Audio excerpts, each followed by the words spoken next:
Here's a little tune called Walk Along John. They play it in Arkansas and Missouri Ozarks. Violet Hensley plays it. Bob Hope played it. Fred Stone King played it. A lot of the youngins that learn from those folks play it. It's a great square dance tune, and it's a good way to learn how to balance your bowing between slurred and single note. So here we go. I'll play a pretty quick version of it. Little demonstration of square dance tempo.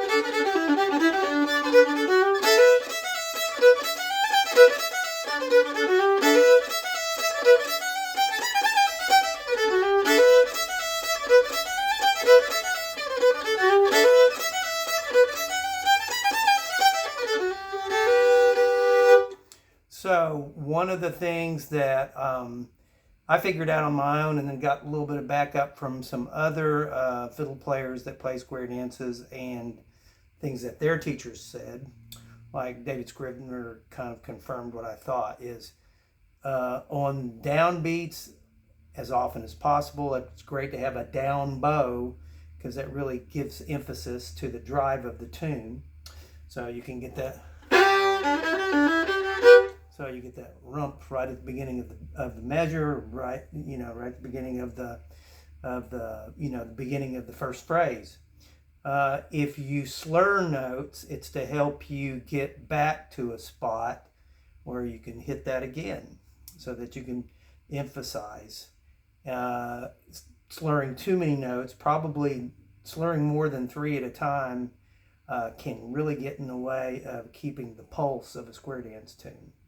So here's an example of what I mean. If I break this tune down slowly, I can show you where you want to do single notes, maybe slur 2 notes together, or slur 3 sometimes. It's usually 3 up in order to get to a down bow on a beat. So here's the first part a little bit slow.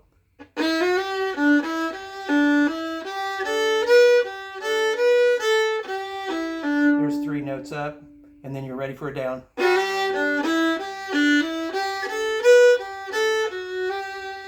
And then repeat. And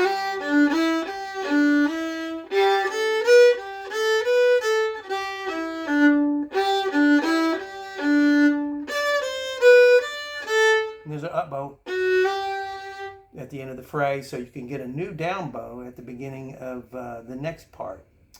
And that can lead you right back into the B part, where you can do another down bow.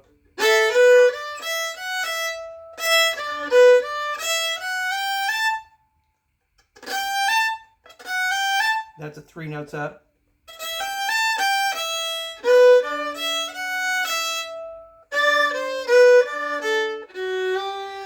That's another thing that's great about these fiddle tunes, is the patterns repeat themselves.